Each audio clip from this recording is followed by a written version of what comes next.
We all know Paul Scholes is already a legend of Man United, English football, the Premier League.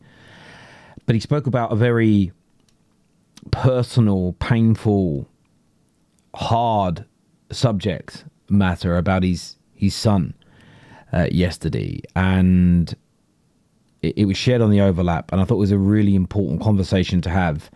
Let's play some of the clips from it. So I want to start off, what Scholes has got to say is far more important than me. Let's take a listen to some of the things he said yesterday. And let's be as respectful as we can in the chat, please. I know you're a brilliant community, but let's be very, very respectful, please. When you were at United, was there anyone that you did speak to, or were you the kind of character that would keep things to yourself? No, I don't think so. I didn't speak to anybody, I don't think. I think you, to be fair, you kept everything to yourself, didn't you? It was very difficult. It's very difficult to get inside. No, just generally, forget, what you're talking about now, but generally you're very private. No one really knows what we didn't really know what you were doing away from. Obviously, we go out with you at times, but I think even you'll know, Roy, from playing with Scholes, everything you kept to yourself, didn't you, in your life? That's the way you are.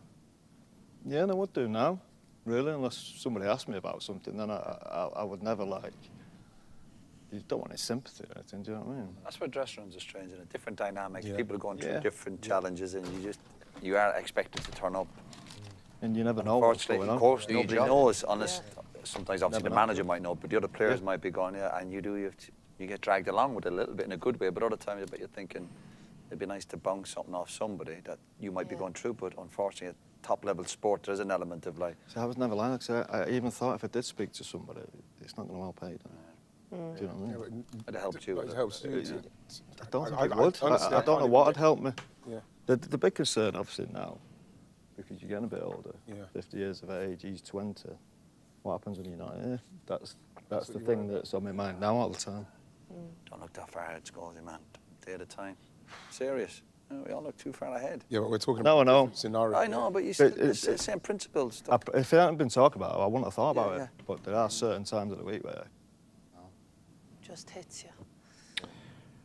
So this is Scholesy here talking about his son Aiden, who I believe is 21, who has a severe form of autism, and how throughout his playing career, his son's obviously 21. This goes back to the early noughties, and Scholesy was still playing for about a decade at the highest level during this, and his difficulty of not wanting to burden people. A word he used that stood out to me there was didn't want sympathy, and I think sometimes we go through this, and this is really important because this started when he was a footballer. He's now still involved in football, and we talk about the game sometimes, and I think it's absolutely right to criticise a player's poor performance or a bad take from a pundit or a fan. But at times, when we move into the realms of consistent pejoratives, aggression, you use Scholesy as an example. A lot of people were kicked off. Why didn't he go into management? Oh, this one of Fergie's disciples, awful. Well, we'll get into the reasons why in a moment. Why he's not even doing as much punditry anymore. Because family issues matter. Him retiring from England early. I'm sure these all played a big part in this. And as fans sometimes, and part of it, if it doesn't come out, we don't know what we don't know. But maybe there's some time for some reflection here from everybody that's involved. Let's take a listen to this here as well about why he's not doing as much punditry anymore. Do you not do games anymore, Scholesy? No. Have you stopped doing it? Yeah. Why no European games or anything? No. You did Champions League, didn't you, with Kaz quite a bit last season? Yeah, I did last year. I just made a decision this year because of Aiden. Obviously, special needs and stuff that you'll probably know about. All the work I do now is just around his routines, because he has quite a strict routine every single day. So I just decided everything I'm going to do is around Aiden. Yeah. I think people don't realise the punditry, that you do travel a bit, don't you? If you're travelling up and down to London and you're away for 1 or 2 days. A lot of the stuff I was doing was in the studio as well. I've been in Manchester, in London all the time. Scholesy, you might not want to talk about this, but your routine that you follow, Drew, because if I say to you sometimes, about a meeting, say, on a certain day, you say, no, that's absolutely, I can't do it that day. What is your routine a week that you follow around Aiden? Well, me and Claire obviously not together anymore, so we're having 3 nights each. And Claire's mum has him on a Friday night, but we'll always do the same things with him. Right. And he doesn't understand, well, he won't know what day of the week it is. He won't know what time it is, but he'll know from what we're doing what day it is. So I pick him up every Tuesday from his daycare place that he goes to for 4 hours, and we go swimming. So he loves swimming. He loves it, yeah, loves it. So we're going to pool for 2 hours. We'll go home, have his pizza on the way home. So that he knows every single day something different. Thursday I'll pick him up, we'll go for something to eat, then go home. On a Sunday I'll pick him up from Claire's house, we'll go to Tesco, he buys about a trolley full of chocolate. So he doesn't know what day it is, he doesn't know what the time is. He only knows from what we're doing. How old is he, Paul? 21 in December. So you hear that, and you know, I don't want to pry into Scholes' personal life any more than he's willing to reveal. And you know, as a father of 3 children, I don't even know how to articulate what I want to say at the risk of offending. But I touch wood every time I talk about this with my children, that they're not in the same situation as Aiden and don't have those special needs. I'm so grateful. At the same time, the sympathy, I mean, the hard work that goes into my children, especially by their mum, is huge, because you know I work a lot of unsociable hours, so I have a degree of understanding about the difficulty of this, because how hard it is generally. But having a child that has, and it doesn't matter that he's 21, it's irrelevant, but having a child that has that level of special needs, where there needs to be that much time and that much dedication to a routine, just so they have an understanding of familiarity, that you have to be in the supermarket at this day, at this time, at swimming at this day, at this time, just so Aiden feels comfortable.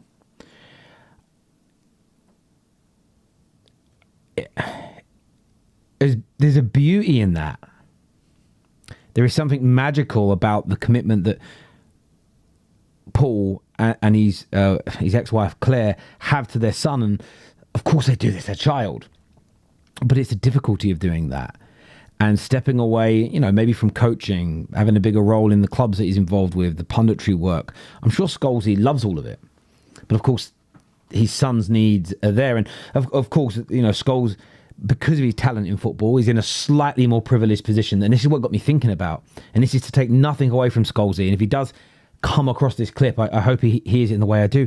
It made me think about all the parents around the UK, all around the world, that have children in a very similar position, but maybe don't have the finances that Scholes does. And how do you cope with that if you've got other young children and work 1, 2, 3 jobs, and you can't? Just sometimes I say in life, we're right to criticise. You know, Scholes does it himself. He did it as a pundit. He'll criticise bad performances, what he does like about players and doesn't. And I think that sits in there. But I think this is a time for us as a footballing community, because this is connected to one of the greatest footballers of all time, to sometimes look at these things and go, well, why don't we keep it more and more and more about the football and not dismiss all the elements of someone's personality or what's going on at home? It's massive. It's a real massive talking point. Another clip here that I want to play. Is there any relief from it?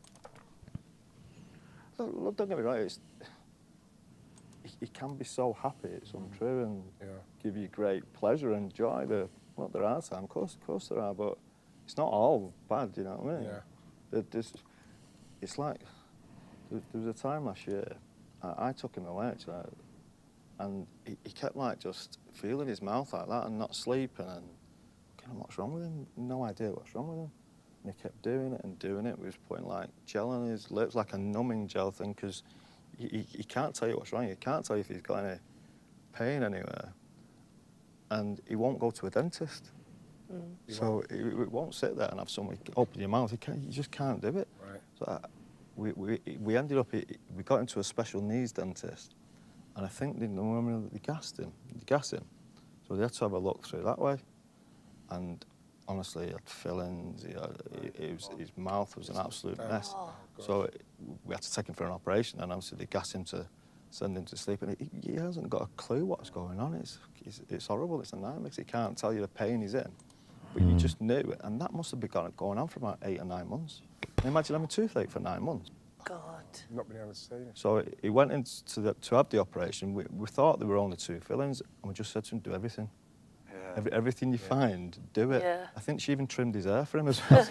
Honestly, just give him a little, give him a little number 2 on the back and sides like that. Did everything. He cut his fingernails, cut his toenails.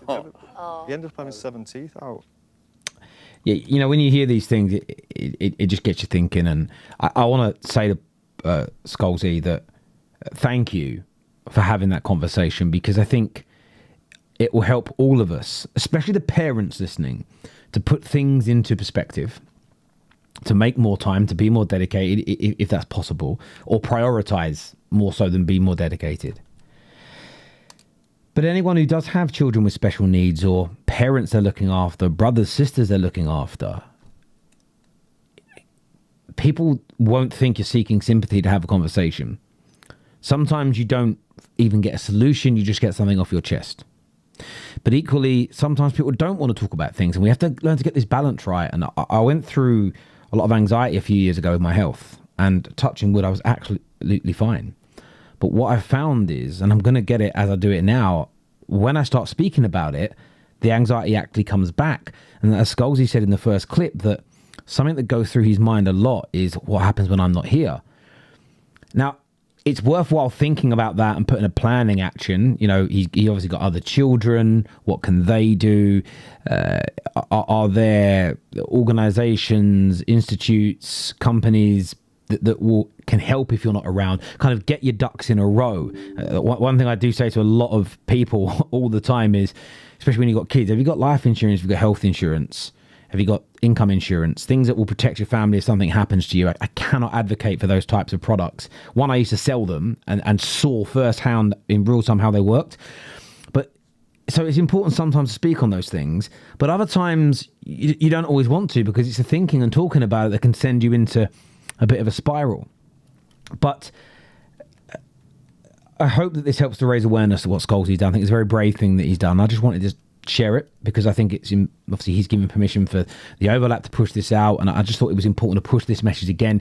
Hopefully a few of you see this that didn't see it before. It might help you personally. It might help you reach out to a friend who you know has a similar situation. I wanted to share the message, and I wanted to say thank you to Paul Scholes. And listen, I really think the man's a legend as a footballer. Definitely, I'm still going to criticise some of his punditry. I'm going to do that because I think that's fair. But listen, mate, I think what you do as a dad is out of this world. Absolutely phenomenal.